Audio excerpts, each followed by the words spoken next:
Goeiedag en welkom by Woordspieël. Ons weer vanoggend in die skrif kyk sodat ons Jesus daarin kan raak sien. Myself in Jesus kan sien soos wat ek myself in 'n spieël sien. En dan toe te laat dat die Heilige Gees my verander en transformeer sodat ek meer soos Jesus kan lyk. Vanoggend kyk ek na Genesis hoofstuk 7 en ek daag jou uit om Genesis hoofstuk 7 te gaan lees.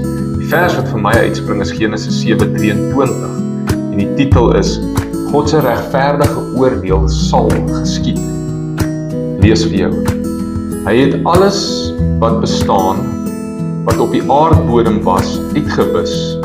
Mense sowel as diere, ook kruipende diere en die voëls van die hemel. Hulle is op die aarde uitgewis. Net Noag en die wat saam met hom in die ark was, het oorgebly. Die goddeloosheid van die mensdom het toegeneem. En die mens het nie gedink God is bewus daarvan of gee uitkom of hy is betrokke nie. Almal het maar net aangegaan asof hulle in beheer is, elke dag dieselfde. Maar die goddeloosheid het éventueel die punt bereik waar God besluit het, dit is nou genoeg. Die regverdiges, Noag, het getrou geleef, dag na dag, en nie geweet wat God gaan doen nie, maar hulle het bly vertrou op die Here, en hulle het getrou gebly in die midde van hierdie sonde en goddeloosheid.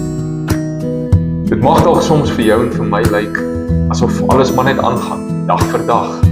Die goddelose gaan aan en dit lyk selfs asof dit met hulle baie goed gaan.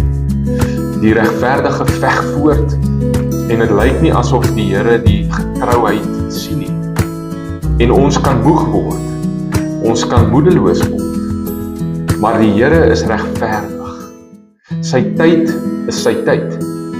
Hy sal reg laat geskied aan die regverdige. Hy sal sy oordeel voltrek oor die goddelose. Hou moed elke dag en wees gereed en gehoorsaam. Kom ons bid saam. Dankie Jesus dat U regverdig is. Dankie dat U ook nie net die redder is van die wat in U geregverdig is nie, maar U is ook die regter wat reg sal laat geskied.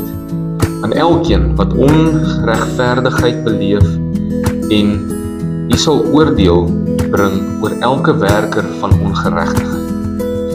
Ek los dit in U hande en ek leef met hoop en gehoorsaamheid voort. Amen. Mag dit jou bemoedig vandag en as jy voel jy moet dit met iemand deel, deel dit met iemand. Subscribe sodat jy nie die volgende video's mis nie. Die Here seën jou.